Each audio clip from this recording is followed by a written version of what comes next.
My dear students, doctor James Tyler Kent രചിച്ച lectures on homoeopathic materia medica എന്ന പുസ്തകത്തെ ആധാരമാക്കിയുള്ള ഈ പ്രോഗ്രാമിലേക്ക് നിങ്ങൾക്കേവർക്കും വീണ്ടും സ്വാഗതം.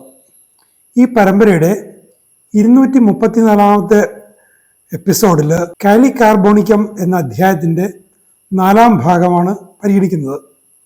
ഈ ഭാഗത്ത് പല്ലുമായിട്ടും വയറുമായിട്ടുമൊക്കെ ബന്ധപ്പെട്ട ചില പർട്ടിക്കുലർ ലക്ഷണങ്ങളെക്കുറിച്ച് പറയുന്നുണ്ട്. കൂടാതെ വളരെ പ്രധാനമായി സ്പർശവുമായി ബന്ധപ്പെട്ട ഒരു സവിശേഷമായ ഒരുതരം സംവേദനക്ഷമത, വിശേഷിച്ചും കാലിൻ്റെ ഉള്ളടിയുമായിട്ട് ബന്ധപ്പെട്ട്, സോളുമായിട്ട് ബന്ധപ്പെട്ടുള്ളത്, വയറിൽ ഒരു ആങ്സൈറ്റിയുടെ ഭയത്തിൻ്റെ ഒരു അനുഭവം വയറ്റിൽ വരുന്ന ഒരു സാഹചര്യം, അങ്ങനെ തനിമയുള്ള ചില കാര്യങ്ങൾ വളരെ വിശദമായിട്ട് ഇവിടെ പറയുന്നുണ്ട്. ഡോക്ടർ കെന്റ് തൻ്റെ ഒരു അനുഭവം കൂടി പറയുന്നുണ്ട്.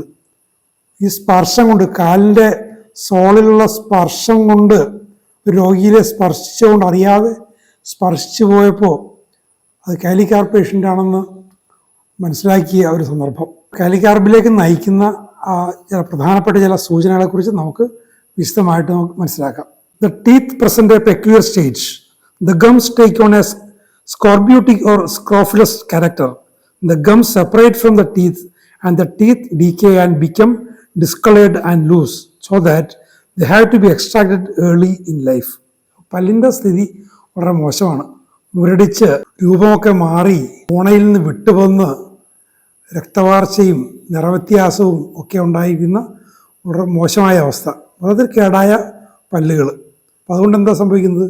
ചെറുപ്പത്തിലെ തന്നെ പല്ലുകളൊക്കെ പറിച്ചു മാറ്റേണ്ടതായിട്ട് വരും. He suffers from pain in the teeth whenever he takes call from riding in the wind and raw weather. അപ്പോൾ തണുപ്പടിച്ചു കഴിഞ്ഞാൽ, തണുത്ത കാറ്റ് കൊണ്ടു കഴിഞ്ഞാൽ പല്ല് കൊണ്ടുള്ള പ്രയാസങ്ങൾ, വേദന മാത്രമല്ല പല പ്രയാസങ്ങളും ഉണ്ടാകാം. അതാണ് he suffers from teeth എന്ന് പറയുന്നത്. The pains come on even when the teeth are not yellow or decayed.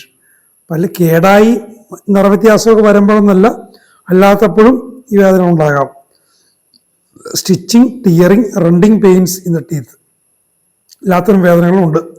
Offensive smell from the teeth, pus oozing out from around the teeth. പല്ലുകൾക്ക് ചുറ്റും മോണയിൽ പഴുപ്പുണ്ടായിട്ട് പല്ലുകളുടെ ചുറ്റുമുള്ള ഭാഗത്തുനിന്ന് പഴുപ്പ് ഒലിച്ചു വരുന്നു, വായിൽ നിന്നും ദുർഗന്ധം. The mouth is full of little ulcers, little after patches. നമ്മൾ നേരത്തെയും കണ്ടതാണ്, പല ഔഷധങ്ങളുള്ളതാണ്. വായിൽ നിറയെ കൊച്ചു കൊച്ചു പൊട്ടുകൾ പോലുള്ള വ്രണങ്ങൾ. The mucous membrane is pale and ulcerates daily. വായിലെ ശ്ലേഷ്മസ്തരം വിളറിയ അവസ്ഥയിലുള്ളതാണ്. അത് നിത്യേന എന്നോണം ദൈനംദിനം അതിൽ വ്രണങ്ങൾ വരുന്നു.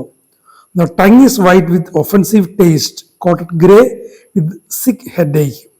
അപ്പോൾ നാവ് വെളുത്ത നിറം, വളരെ മോശമായ രുചി, ചാരനിറത്തിലുള്ള ആവരണം നാവിൽ, ഒപ്പം വളരെ പ്രയാസമുള്ള തരത്തിലുള്ള തലവേദനയും. അപ്പോൾ നാവിൻ്റെ അപ്പിയറൻസ് പലപ്പോഴും പല ഔഷധങ്ങളുടെയും തിരഞ്ഞെടുപ്പിൽ നമ്മളെ സഹായിക്കുന്നൊരു ഘടകമാണ്. കാലികാർബിലും അങ്ങനെ സൂചനയുണ്ട്, ഒപ്പം തലവേദനയുണ്ട്, ഗ്രേ കോട്ടിങ്ങും തലവേദനയും. While many of the symptoms of kali carb are aggravated after eating, some symptoms are relieved after eating. ഒരു നേരെ തിരിച്ചുള്ള അവസ്ഥ കൂടിയുണ്ട്. ആഹാരം കഴിച്ചുകൊണ്ട് ചില ലക്ഷണങ്ങൾ ആശ്വാസം കിട്ടുന്നു. അതെന്താണ്? There is throbbing in the pit of the stomach when the stomach is empty. ആഹാരം കഴിക്കുന്നതിന് മുമ്പ് വയറിൻ്റെ അടിഭാഗത്ത് വിങ്ങൽ, ആഹാരം കഴിക്കുമ്പോൾ അതിന് മാറ്റം വരും. There is also throbbing all over the body, pulsation to the fingers and toes. There is no part that does not pulsate. ശരീരത്തിൽ ഒരു ഭാഗവും പൾസേഷൻ ഇല്ലാത്ത, വിങ്ങലില്ലാത്ത, സ്പന്ദനങ്ങളില്ലാത്ത ഒരു ഭാഗവും ശരീരത്തിലില്ല. കാൽവിരലുകൾ, കൈവിരലുകൾ, എല്ലാ ഭാഗങ്ങളും. അപ്പോൾ അതിൻ്റെ ഫലമായിട്ട് എന്താ ഉണ്ടാകുന്നത്? He's kept awake by his pulsation. ഈ വിങ്ങൽ കാരണം, ഈ സ്പന്ദനങ്ങൾ കാരണം അയാൾക്ക് ഉറങ്ങാൻ പറ്റുന്നില്ല, ഉണർന്നിരിക്കേണ്ടി വരുന്നു. Pulsation even when there is often no feeling of palpitation in the region of the heart. ഹൃദയത്തിൻ്റെ ഭാഗത്ത് ഒരു നെഞ്ചിടിപ്പ്, വല്ലാത്തൊരു ഇടിപ്പില്ലാത്തപ്പോഴും ഈ സ്പന്ദനങ്ങൾ വരുന്നു. അപ്പോൾ ഹൃദയത്തിൻ്റെ മിടിപ്പുമായിട്ട് ബന്ധപ്പെട്ടാണ് നമ്മൾ നാഡീസ്പന്ദനം വരുന്നത്. അപ്പം അങ്ങനെ ഇല്ലാതെ തന്നെ ശരീരത്തിൽ സ്പന്ദനങ്ങൾ അനുഭവപ്പെടുന്നു. It is also violent palpitation of the heart. എന്നാൽ ഹൃദയത്തിൻ്റെ അവിടുത്തെ വല്ലാതെ വിങ്ങലും നെഞ്ചിടിപ്പും ഇതിലുണ്ട്. Kali carb fits many old dyspeptics. പഴയ ദഹനക്കേട് കൊണ്ട് പ്രയാസപ്പെടുന്ന, കാലങ്ങളായിട്ട് പ്രയാസപ്പെടുന്നവർക്ക് കാലിക്കാർബ് യോജിക്കും. മറ്റ് ലക്ഷണങ്ങളുടെ ടോട്ടാലിറ്റി യോജിക്കുകയാണെങ്കിലും. After eating he feels as if he would burst. ആഹാരത്തിന് ശേഷം താനായി പൊട്ടിത്തെറിക്കുമോ എന്ന് തോന്നുമാറ് ഉള്ളിൽ വായുവെന്ന് അറിയും. So bloated is he. അത്രയ്ക്ക് വീർത്ത് വിങ്ങിയിരിക്കുകയാണ്. ഗ്രേറ്റ് ഫ്ലാറ്റുലൻസ്. വല്ലാതെ വായുവെന്ന് തിങ്ങിയിട്ട് മേലേക്കും കീഴേക്കും ഒക്കെ വായു പോവും. Belches wind upwards and passes flatus downwards. ഏമ്പക്കപ്പെട്ട് മുകളിലേക്ക് വായു പോവും, താഴേക്കും പോകും, രണ്ടു തരത്തിലും പോകും. The belching up is also attended with fluid eructations. മേലേക്ക് ഏമ്പക്കം പോകുമ്പോൾ തികട്ടി വരികയും ചെയ്യും ദ്രാവകങ്ങൾ, sour fluids. That set the teeth on edge. The excoriate or cause smarting in the pharynx or mouth. അപ്പം ഇങ്ങനെ മേലേക്ക് തികട്ടി വരുന്ന ദ്രാവകങ്ങൾ കൊണ്ട് പല്ലിൻ്റെ അവിടെ പ്രയാസം ഉണ്ടാകും. പല്ലിന് പ്രശ്നമുള്ളതാണ്. അവ അവിടെ ദ്രവിച്ചു പോകും. ഇത്തരം സാധനങ്ങൾ വന്നിട്ട് അസിഡിക് നേച്ചറിലായിരിക്കും, വന്നിട്ട് പല്ലിൻ്റെ അവിടെ ദ്രവിച്ചു പോകും. അല്ലാതെ തന്നെ പല്ലിന് കേടുള്ള രോഗിയാണ്. ഫാരിങ്സിലും വായിലും മൊത്തത്തിൽ ഒരു നീറ്റലും ഉണ്ടാകും. അപ്പോൾ പൊളിച്ച് കെട്ടി വരുന്ന ദ്രാവകത്തിൻ്റെ കണ്ടൻസ് അസിഡിക് കണ്ടന്റ് ആയിരിക്കണമെന്ന് അർത്ഥം. Pain the stomach after eating. Burning in the stomach after eating. ആഹാരത്തിന് ശേഷം വയറ്റിൽ വേദന, പൊള്ളൽ. Gone feeling in the stomach that is not even relieved by eating. ആകെ പോയി, ആകെ ശൂന്യമായി, വയറ്റിലൊന്നുമില്ല എന്നുള്ള തോന്നൽ. അത് ആഹാരം കഴിച്ചുകൊണ്ട് പോലും അതിന് ശമനമില്ല. A peculiar condition of kali carb is a state of anxiety felt in the stomach as though it were a fear. അപ്പോൾ നമ്മൾ പല ഔഷധങ്ങളും കണ്ടിട്ടുണ്ട്. വയറ്റിൽ ഒരു ഉത്കണ്ഠ, ഒരു ആങ്സൈറ്റി ഉണ്ടാകുമ്പോൾ അത് വയറിൽ അനുഭവിക്കുക. നെഞ്ചിലും അനുഭവിക്കും, വയറിലും അനുഭവിക്കും. പക്ഷെ ഇവിടെ അങ്ങനെയല്ല. ഒരു ഭയമാണെന്നതുപോലെ, ഉത്കണ്ഠയല്ല, ശരിക്കും ഭയം. അതിനെക്കുറിച്ച് കെൻറ്റ് തുടർന്നും വിശദീകരിച്ച് പറയുന്നുണ്ട്. One of the first patients I ever had express it in a better way than it is expressed in the books. അപ്പോൾ പുസ്തകങ്ങൾ വായിച്ച് മനസ്സിലാക്കുന്നതിനാൽ കൂടുതൽ രോഗികളുടെ വിവരണത്തിൽ നിന്നും തനിക്ക് കിട്ടിയിട്ടുണ്ടെന്നാണ് കെൻറ്റ് പറയുന്നത്. അപ്പോൾ കെൻറ്റിനോട് പറഞ്ഞതാണ് ഈ കൊട്ടേഷനിൽ കൊടുത്തിരിക്കുകയാണ്. Doctor, somehow or other I don't have A fear like other people do.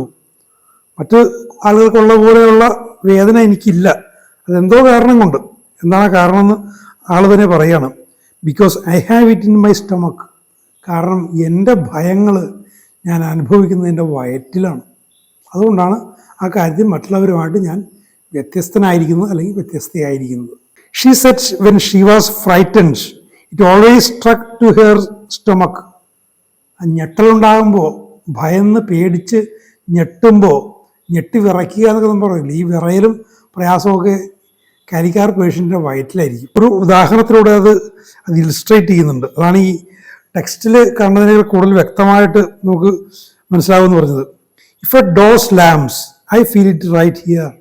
വയറ്റിൽ തൊട്ടുകൊണ്ട് ആ പേഷ്യൻ്റ് പറയാണ്, ഒരു വാതിൽ വലിഞ്ഞടയാണെങ്കിൽ ഞാൻ വയറ്റിലാണത് അനുഭവിക്കുന്നത്. എപ്പിഗാസ്ട്രിക് റീജിയൻ എന്ന് കെൻറ്റത് ബ്രാക്കറ്റിൽ കൊടുത്തിരിക്കുന്നത്, ആ ഭാഗത്താണ് തൊട്ട് കാണിച്ചിരിക്കുന്നത്. Well, that is striking, that is peculiar. ഇത് വളരെ പെക്യുലിയർ ആയിട്ടുള്ള ലക്ഷണമാണ്, peculiar symptom. It was not long before I developed another feature of kali carb. അപ്പോൾ മറ്റൊരു കാലിക്കാർബ്, മറ്റൊരു സ്വഭാവവും ഇതേപോലെ ഒരു ബെഡ് സൈഡിൽ നിന്ന് കിട്ടിയിട്ടുണ്ട്. By a little awkwardness on my part my knee happen to hit the patient's foot as it projected a little over the edge of the bed. അപ്പോൾ കെട്ടിലിൻ്റെ സൈഡ്, രോഗിയുടെ കിടക്കയിൽ രോഗിയെ കാണാൻ പരിശോധിക്കാൻ പോയിരിക്കുകയാണ്. അപ്പോൾ രോഗിയുടെ കാൽപാദം അല്പം പുറത്തേക്ക്, ബെഡിൽ നിന്ന് അല്പം പുറത്തേക്ക് നടന്നു നിന്നു. അപ്പോൾ ഡോക്ടർ കെൻറ്റ് നടന്നു പോകുമ്പോൾ ആ കാലിൻ്റെ ഉള്ളടിയിൽ, അതിൻ്റെ സോളിൽ ഇദ്ദേഹത്തിൻ്റെ മുട്ട് പോയി തട്ടി. അത് അശ്രദ്ധ കൊണ്ട് ആണ് സംഭവിച്ചതെന്ന് പറയുന്നുണ്ട്. പേഷ്യൻ്റെ പ്രതികരണമാണ്, oh sure enough that was kali carb. അത് കാലിക്കാർബാണെന്ന് ഉറപ്പാക്കാൻ അത് മതി, അത് ധാരാളം മതിയായിരുന്നു. Again, for you will find in kali carb a patient is afraid and everything goes to the stomach, and when touched upon the skin there is an anxiety or fear or apprehension felt in the region of the stomach. അപ്പോൾ ത്വക്കിൽ എവിടെയെങ്കിലും എവിടെ തൊട്ടാലും അയാളുടെ ഭയം, ആശങ്ക അത് വയറിൻ്റെ മേഖലയിൽ അയാൾ അനുഭവിക്കും. You might imagine that it is connected with the solar plexus, but the symptom is the all in all to the physician. അപ്പോൾ ഇതിൻ്റെ കാരണം തിരക്കി പോകും. സോളാർ പ്ലക്സസ് ഞാൻ നേരത്തെ പറഞ്ഞിട്ടുള്ളതാണ്, പൊക്കിളിന് ഉൾഭാഗത്തുള്ള ഒരു ബിന്ദു, ഒരു സാങ്കല്പിക ബിന്ദു. ഈ അക്യുപ്രഷർ തെറാപ്പിയിലൊക്കെ അത് വരും. സോളാർ പ്ലക്സസിൻ്റെ സ്ഥാനം കൃത്യം പൊക്കിളിൻ്റെ അവിടുത്തെ കറക്റ്റ് ചെയ്യുന്നൊരു എക്സസൈസൊക്കെ അതിലുണ്ട്. അതുമായിട്ട് ബന്ധപ്പെട്ട പ്രശ്നമാണെന്ന് വിചാരിക്കും. പക്ഷേ അത് എന്തുമായിട്ട് ബന്ധപ്പെട്ടതാണെന്നുള്ളത് നോക്കേണ്ട കാര്യമില്ല. അത് ഹോമിയോപ്പതിയിലെ മറ്റൊരു പാഠം കൂടി. കാരണങ്ങളുടെ പിന്നാലെ പോയി തല പുകയ്ക്കേണ്ടതില്ല, മനസ്സ് ഉണ്ടാക്കേണ്ടതില്ല എന്നതിനെക്കുറിച്ചുള്ളൊരു സൂചന കൂടി കെൻഡിയുടെ സാന്ദർഭികമായിട്ട് പറയണം. But the symptom is the all in all to the physician, homeopathic physician. Homeopathic ഫിസിഷ്യനെ സംബന്ധിച്ചോളം ലക്ഷണമാണ് സർവം. അതിൻ്റെ കാരണം സോളാർ പ്ലക്സസ് ആകാം, മറ്റേതാകാം, മറിച്ചതാകാം എന്നുള്ളതൊന്നുമില്ല. ആ രോഗി എന്ത് എക്സ്പ്രസ് ചെയ്തു, എന്ത് ലക്ഷണം പറഞ്ഞു, അതാണ് സർവസ്വം, all in all. A kali carb patient is so sensitive in the soles of the feet that the mere touch of the sheet brings a sensation of thrill through out the body. അപ്പോൾ ശരീരം മുഴുവൻ, ത്വക്ക് മുഴുവൻ sensitive ആണെന്ന് പറഞ്ഞു. പക്ഷേ souls of the feet, കാലിൻ്റെ ഉള്ളടി, കാലിൻ്റെ വെള്ള, ആ ഭാഗം വല്ലാതെ സെൻസിറ്റീവാണ്. അവിടെ കിടക്കയിലെ അല്ലെങ്കിൽ പുതപ്പിൻ്റെ ആ തുണി, വിരി, അതൊക്കെ തൊട്ടാൽ മതി, അയാളുടെ ആ ഒരു thrill through out the body, ശരീരം മുഴുവൻ ഇങ്ങനെ അങ്ങോട്ട് പ്രകമ്പനം കൊള്ളുന്നു. Heart pressure is all right. പക്ഷെ കടുത്ത മർദ്ദമാണ്. ഇപ്പോൾ കാലിൻ്റെ അടി പിടിച്ചിങ്ങനെ ഞെക്കി പിടിച്ചുകൊണ്ട് നിന്നാൽ കുഴപ്പമൊന്നുമില്ല, ചിലപ്പോൾ സന്തോഷമായി, ഓൾ റൈറ്റ്, കുഴപ്പമൊന്നുമില്ല. ഇറ്റ് ഡസ് നോട്ട് ഡിസ്റ്റർബ്, അതുകൊണ്ട് ശല്യമൊന്നുമില്ല. But something that comes unawares excites, അപ്രതീക്ഷിതമായിട്ട് എന്തെങ്കിലും വരുന്നു. അപ്പോൾ ആ ഒരു ഭയവുമായിട്ട് ഞെട്ടലൊക്കെ ആയിട്ട് ബന്ധപ്പെട്ടതാണ്. ഞെട്ടൽ വയറിൽ അനുഭവിക്കുന്ന പറഞ്ഞ പോലെ അറിയാതെ തൊട്ടുപോയി. ഡോക്ടർ കെന്റ് നടന്നു പോകുമ്പോൾ അദ്ദേഹത്തിൻ്റെ മുട്ടുകാല് കാൽവെള്ളയിൽ അറിയാതെ തൊട്ടുപോയി. ആൾ പെട്ടെന്ന് പോകുമെന്ന് പറഞ്ഞുകൊണ്ട് അയാൾ എക്സൈറ്റഡായി. The kali carb patient is over sensitive all the surrounding things. ചുറ്റുപാടുള്ള എല്ലാത്തിനോടും കാലിക്കർ പേഷ്യൻ്റ് സംവേദനക്ഷമതയുള്ള ആളാണ്. ഓവർ സെൻസിറ്റീവ് ടച്ച്, സ്പർശനത്തോട് സംവേദനക്ഷമത.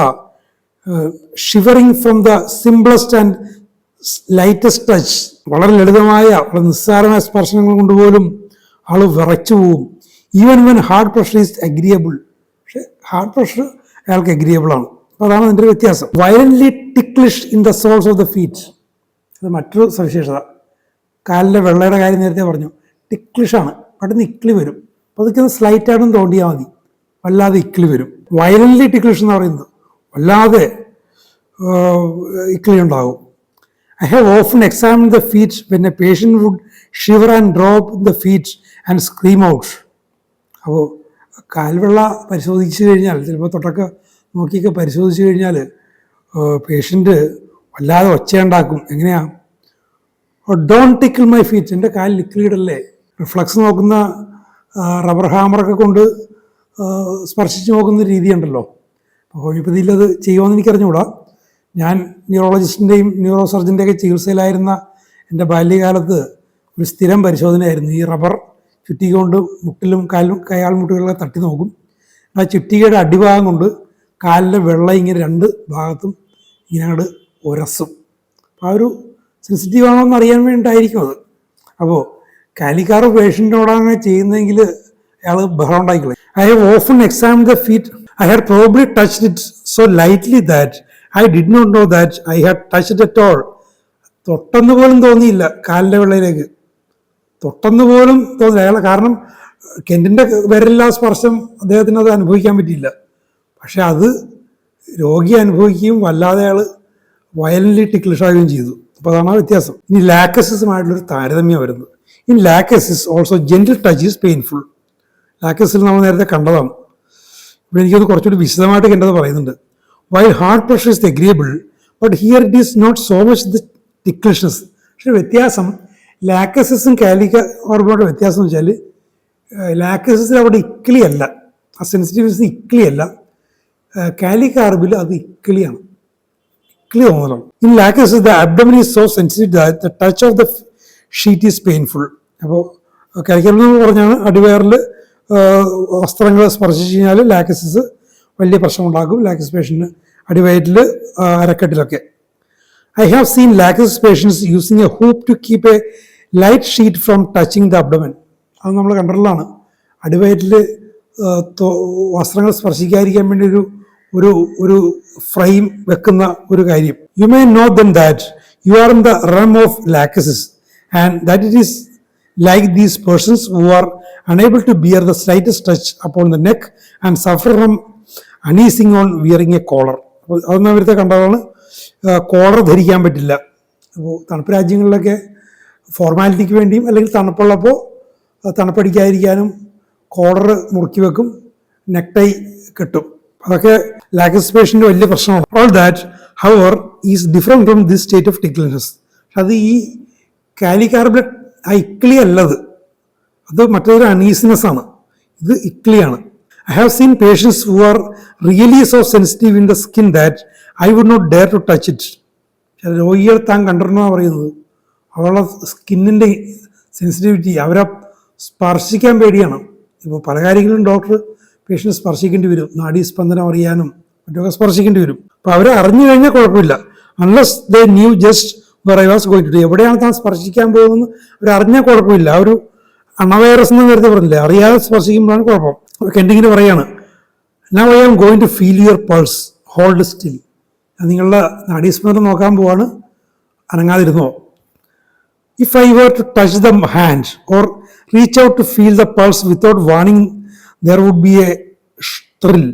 അപ്പോൾ പറയാതെ, മുന്നോട്ട് പറയാതെ കൈ തണ്ടയിൽ എവിടെയെങ്കിലും സ്പർശിച്ചു കഴിഞ്ഞാൽ അവിടെ ആകെ ആൾ കിടന്ന് തുള്ളിപ്പോവും. Such a state is in keeping with kali carb. ഇത് കാലിക്കാർബായിട്ട് യോജിച്ചു പോകുന്നൊരു അവസ്ഥയാണ്. കാലിക്കാർബ് മാത്രമാണെന്ന് കണ്ട് പറയുന്നില്ല, അതുകൊണ്ട് യോജിച്ചു പോകുന്നൊരു അവസ്ഥയാണ്. These things often have to be dug out by observation in studying the nature of provings. പ്രൂവിങ്സിൻ്റെ സ്വഭാവത്തെ പഠിച്ച് ഇത്തരം കാര്യങ്ങൾ നമ്മൾ പുറത്തു കൊണ്ടുവരണം. ആൻഡ് അസോസിയേറ്റിംഗ് തിങ്സ്, ഇതിന് രോഗികളുടെ അവസ്ഥയുമായിട്ട് യോജിപ്പിക്കണം. അപ്പോൾ കെൻഡിനി ലെക്ചേഴ്സൊക്കെ പുസ്തകമായിട്ട് വരുന്നതിന് മുമ്പുള്ള കാലമാണ്. ഇത്തരം ടൂൾസ്, ഇത്തരം ടെക്സ്റ്റ് പുസ്തകങ്ങൾ നോക്കില്ല. എന്തൊരു സ്റ്റുഡൻസിന് പ്രാഥമികമായിട്ടുള്ള പ്രൂവിങ്ങിൻ്റെ പാഠങ്ങളാണുള്ളത്. അപ്പോൾ അത് വെച്ചുകൊണ്ട് ഒരുപാട് അവർ വർക്ക് ചെയ്യേണ്ടിയിരുന്നു. ഇന്ന് നമുക്ക് ഒരുപാട് കാര്യങ്ങളുണ്ട്. മെറ്റീരിയൽ മേടിക്കുകയും ഇതൊക്കെ ബന്ധപ്പെട്ട് ആർട്ടിഫിഷ്യൽ ഇൻ്റലിജൻസിൻ്റെ ടൂൾ വരെ ഇപ്പോൾ ഉണ്ട്. These things that ran into the over sensitiveness of patients are of great value clinically. ചികിത്സയിൽ ഇതിനൊക്കെ വളരെ, ഇത്തരം ഓവർ സെൻസിറ്റീവുകൾക്ക് വളരെ പ്രാധാന്യമുണ്ട്. ഏത് തരത്തിലുള്ള ഓവർ സെൻസിറ്റീവ്നെസ് ആണ്, അതിൻ്റെ കൃത്യമായിട്ടുള്ള സ്വഭാവം മനസ്സിലാക്കിയാൽ നമുക്ക് ഔഷധത്തിലേക്കുള്ള ഒരു സൂചന നമുക്ക് ലഭിക്കും. The capabilities of our materia medica are something wonderful. നമ്മളുടെ മെറ്റീരിയൽ മെഡിക്കയുടെ, നമ്മുടെ ഔഷധ സഞ്ചയത്തിൻ്റെ കാര്യശേഷികൾ അത്ഭുതാവഹമാണ്. But they could be developed much more rapidly if a number of homeopathy physicians would make application of the materia medica with accuracy and intelligence. പക്ഷെ ഇതൊക്കെ ശരിയായ രീതിയിൽ പ്രായോഗിക മണ്ഡലത്തിലേക്ക് വരണമെങ്കിൽ കുറേ ഹോമിയോപാത്സ് സൂക്ഷ്മതയോടെയും ബുദ്ധിപൂർവകമായിട്ടും അതിനെ പ്രയോഗിക്കണം. അതിനെ പ്രയോഗിച്ച് അവരുടെ അനുഭവങ്ങളും കൂടി കൂട്ടിച്ചേർത്ത് ക്രോഡീകരിക്കുമ്പോഴാണ് ഈ ഔഷധ സഞ്ചയത്തിന്, ഹോമിയോപ്പതിക് മെറ്റീരിയൽ മെഡിക്കയ്ക്ക് കൂടുതൽ ശക്തി വരുന്നത്. Observing what the sea and relating it literally. അപ്പോൾ അവർ കാണുന്നത് നിരീക്ഷിച്ചിട്ട് അതിന് ഈ എഴുതപ്പെട്ടിരിക്കുന്ന കാര്യങ്ങളുമായിട്ട് അതിനെ ബന്ധപ്പെടുത്തി ചിന്തിക്കണം. അതൊക്കെ ഇന്നും പ്രസക്തമാണ്. എത്രത്തോളം മെറ്റീരിയൽ മെഡിക്കൽ എത്രത്തോളം ടൂൾസ് നമുക്ക് ഉണ്ടെങ്കിൽ പോലും നിരീക്ഷണങ്ങൾ വെച്ചുകൊണ്ട് റിലേറ്റ് ചെയ്യേണ്ടി വരുന്ന ഒരുപാട് സന്ദർഭങ്ങളുണ്ട്. അത് അനുഭവം വലിയൊരു ഗുരുവാണ്. അനുഭവം സമ്പന്നത കൊണ്ട് മാത്രമേ ചികിത്സകൾ കൂടുതൽ വിജയിക്കൂ എന്നുള്ളതിൻ്റെ ഒരു സൂചനയാണ് കെൻഡി പറയുന്നത്. At the present day there is only a very small number of homeopathic physicians that can come to her in a body and say things that are worth listening to. അതായത് ഒരു വിമർശനമാണ് കെൻഡ് പറയുന്നത്. തൻ്റെ സ്റ്റുഡൻസിനാണ് അത് പറയുന്നത്. തൻ്റെ വിദ്യാർത്ഥികളോട് ഒരു വിമർശനം പറയുകയാണ് കെൻഡ്, ഒരു സീനിയർ ഫിസിഷ്യൻ, ഒരു പ്രൊഫസർ എന്ന നിലയിൽ. ഇപ്പോൾ 1.5 നൂറ്റാണ്ട് മുമ്പ് പറയുന്നത്. ഹൈനിമാൻ്റെ കാലവുമായിട്ട് വലിയ വ്യത്യാസമില്ല. നമുക്ക് കുറച്ച് ഡോക്ടേഴ്സ് കൂടെ വന്നിട്ട് ആധികാരികമായിട്ടൊരു കാര്യം പറയാൻ തക്ക ഒരു സാഹചര്യം ഇപ്പോഴും ഇല്ല എന്ന് പറയാണ്. മറ്റുള്ളവർക്ക് കേട്ടാൽ വിലമതിക്കുന്ന കാര്യങ്ങൾ പറയാൻ പറ്റിയ ഒരു കൂട്ടം ഫിസീഷ്യൻസ് ഇല്ല എന്നുള്ളൊരു ഒരു സങ്കടം, ഒരു വിമർശനം അദ്ദേഹം പറയാണ്. A shamefully small number when we consider the length of time Hahnemann's books have been before the world. Doctor Samuel ഹനിമാന്റെ പുസ്തകങ്ങൾ ലോകത്തിന് മുമ്പിൽ വയ്ക്കപ്പെട്ടിട്ട് പ്രസിദ്ധീകൃതമായിട്ട് സാമാന്യം ദീർഘമായ കാലമായിട്ട് പോലും അതേക്കുറിച്ച് ആധികാരികമായിട്ട് സ്വന്തം അനുഭവങ്ങളുടെ വെളിച്ചത്തിൽ പറയാൻ തക്ക ഒരു കൂട്ടം ഹോമിയോപാത്സ് ഇല്ല എന്നുള്ളത് ലജ്ജാകരമാണെന്നാണ് എൻ്റെ പറയുന്നത്. ഇന്നിപ്പോൾ 1.5 നൂറ്റാണ്ട് പിന്നെയും പിന്നിട്ട് പോയി. നമുക്ക് ധാരാളം പേരുണ്ട്, ഭാഗ്യത്തിന് ലജ്ജാകരമെന്ന് പറയാൻ പറ്റാത്ത തരത്തിൽ അധികാരമായിട്ട് പറയാൻ പറ്റിയ ധാരാളം പേരുണ്ട്. അപ്പം അങ്ങനെയുള്ളൊരു ഗണത്തിലേക്ക് ഇന്ന് വിദ്യാർത്ഥികളായി നിങ്ങളും ചേരണം. അതിന് ധാരാളം പഠനം ആവശ്യമാണ്, ആത്മസമർപ്പണം ആവശ്യമാണ്. കെൻറ്റിൻ്റെ ഈ പുസ്തകം അതിന് നിങ്ങളെ സഹായിക്കും. ഇതേപോലുള്ള നിരവധി വിലപ്പെട്ട നിരീക്ഷണങ്ങളും ബൗദ്ധികമായ പാഠങ്ങളും ഫിലോസഫിക്കൽ ഇൻസൈറ്റ്സും ഒക്കെ ഇനിയും വരുന്നുണ്ട്. നമുക്ക് ശ്രമിക്കാം. Thank you very much for watching.